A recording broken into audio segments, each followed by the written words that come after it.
Está bonita.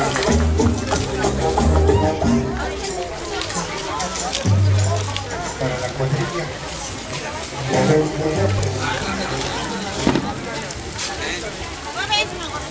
Ya no traigo nada. Ah, bueno, le invito un tequilita, a ver.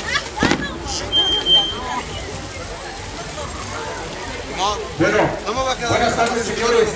Honorables señores, yo vengo tributando a Dios Altísimo de los cielos y a nuestro patrón, señor San Isidro Labrador.